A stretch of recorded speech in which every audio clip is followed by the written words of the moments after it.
Mr. Speaker, this Prime Minister has lost control. He's lost control of the economy. He's lost control of immigration. He's lost control of so many files. And now he's lost control of the government. It's long past time for an election. This Prime Minister has sat too long here for any good that he has been doing. In the name of God, will he go to Rideau Hall, call an election, and end the chaos? Here, here. Here, here.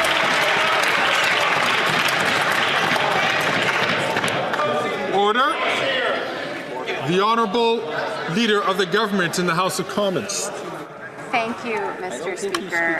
Mr. Speaker, as you well know, and as every member in this place knows, just because a Conservative Member of Parliament wishes something does not mean that it actually happens. But what happened over the past couple of weeks, Mr. Speaker, is the government secured the confidence of this House. And the government does enjoy the confidence of this House, Mr. Speaker, and that is why we will be presenting the fall economic statement later today, which we look forward to sharing with Canadians. Thank you, Mr. Speaker.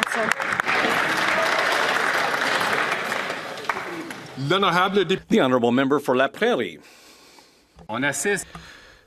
We're watching a historic moment here. The Deputy Prime Minister quit, saying that she disagreed with the Prime Minister on the path forward for Canada. The Deputy Prime Minister no longer has confidence in this Prime Minister to govern. Her lack of confidence is added to that of 8 other ministers. The Prime Minister can't claim to have the confidence of the people if he doesn't even have the confidence of his own ministers.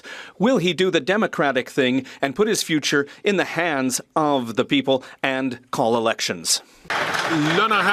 The Honourable Minister of Innovation.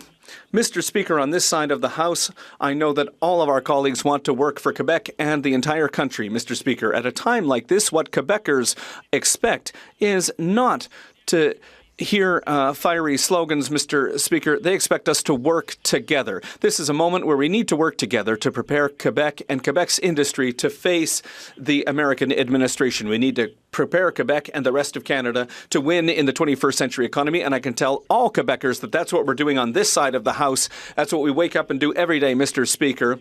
We get up to serve Canadians. We want to be there for Quebecers and the whole country. We'll continue to do so. The Honourable Member for La Prairie. In 2020, the Prime Minister made Bill Morneau step down because he wasn't spending enough, and he put the current Deputy Prime Minister in his place. She has now quit because she wasn't spending enough. Imagine how much the third Finance Minister is going to have to spend to keep their job.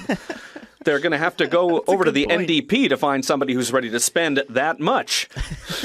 Seriously, this is a disastrous economic statement. Will the Prime Minister resign? That was a good question. The Honourable Minister of Innovation. Mr. Speaker, Quebecers know that the Bloc likes to pick a fight, Mr. Speaker. But today, Mr. Speaker, the government is going to present a fall economic statement, Mr. Speaker, in which will show that we're there for Canada's industry and for workers across the country. At a time like now, Mr. Speaker, what Quebecers and Canadians expect from everyone, and especially from the Bloc Québécois, is that we be there to defend their interests, that we be there for families, for seniors. That's exactly what we're doing on this side of the House, and I hope the Bloc will stand up and support the government, Mr. Speaker. The Honourable Member for La Prairie. The government is getting ready to table an economic update without a finance minister. Nobody, not even the Liberals, wants to wear this economic statement. It's the ultimate proof that we can't go forward with a $60 billion deficit just to offer political gimmicks. A deficit for measures that neither Quebecers nor businesses have asked for. Measures in this have been denounced by economists, including in the finance department. It's not surprising that nobody in the Liberal Party wants to be responsible for it. Will the Prime Minister do the right thing and stop with these measures? The Honourable Minister of Innovation. Mr. Speaker, we want to move forward. If the Bloc wants to go backwards, that's up to them. But on this side, we're going to go forward, Mr. Speaker. Why? Because families in Quebec, Mr. Speaker, who are watching us, need a government that's there for them, that's there for dental care, for kids, for seniors, for industry, for Quebec, for Canada. Mr. Speaker, on this side of the House, we'll continue to fight. We will continue to fight every day for all Canadians because the country deserves that we be there to stand up for it, Mr. Speaker.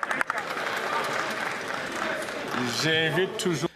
I would invite members to please not take the floor when other members have been recognized by the Speaker.